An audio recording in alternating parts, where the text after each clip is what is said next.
Soyez les bienvenus au Centre national des opérations d'urgence, qui est une structure mise en place par le gouvernement pour justement coordonner l'ensemble des acteurs de la plateforme nationale de réduction des risques de catastrophes qui interviennent en situation d'urgence. Et comme vous le savez, depuis le 29 juin, les 29 et 30, le Togo, et en particulier le Dagla, a été fortement arrosé par des pluies.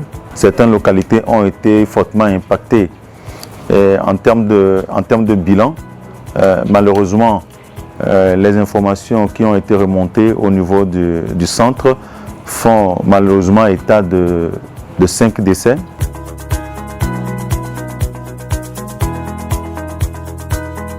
L'ANPC a du matériel qui lui a permis de pouvoir faire la cartographie des zones à risque. Et donc, cette cartographie-là a été confirmée. Après la pluie du 29, le 30, l'ANPC a organisé une réunion avec les 13 maires et le directeur des services techniques. Et l'information qu'ils ont remontée a permis de pouvoir faire le maillage de ces localités. Et comme vous pouvez le remarquer, c'est pratiquement les 13 communes qui sont impactées. Il n'y a pas une localité qui a été mise de côté.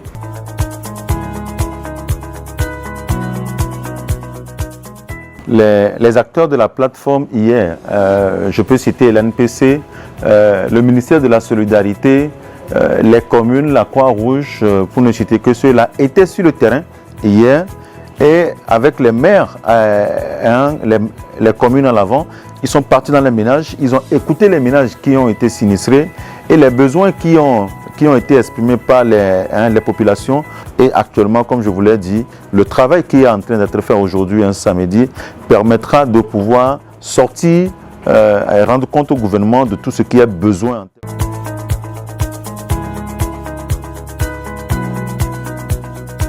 Déjà le 29 juin, quand la crise s'est déclenchée, l'ANPC a fait une évaluation rapide avec les autres acteurs de la plateforme et le ministre de la Sécurité, qui est le président de la plateforme, a eu à déclencher le plan ONSEC.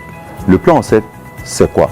Le plan ONSEC est un dispositif, c'est le dispositif national qui permet de pouvoir organiser les acteurs de la plateforme pour qu'ils puissent réagir. Vous aurez remarqué sur le terrain qu'avant même les fortes pluies, à travers le plan de préparation de réponse qui a été financé par le gouvernement, c'est l'occasion de témoigner toute notre gratitude au président du Conseil qui a eu à mettre à la disposition des acteurs de la ressource. Donc je disais tantôt que les 13 communes du DAG ont eu de la ressource pour pouvoir curer les caniveaux, pour pouvoir draguer les bassins. En termes de mesures aussi à l'endroit de la population, le centre de Logopé est un centre qui permet de pouvoir accueillir les sinistrés. Et aujourd'hui, ce centre de Logopé a été aménagé et ses capacités sont renforcées.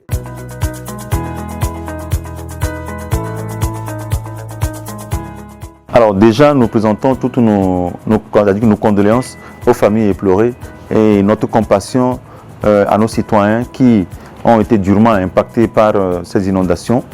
Et nous les exhortons, nous ne les accusons pas, mais nous les exhortons à pouvoir adopter de meilleurs comportements civiques, notamment en ne jetant pas des ordures et qu'ils restent à l'écoute des canaux officiels d'information, qu'ils suivent également la météo pour pouvoir être informés et faire la remontée d'informations à travers le numéro vert 170 de l'ANPC qui a été mis en service et dont les capacités sont renforcées pour qu'ils puissent recevoir les appels de la population pour qu'on puisse leur venir en aide.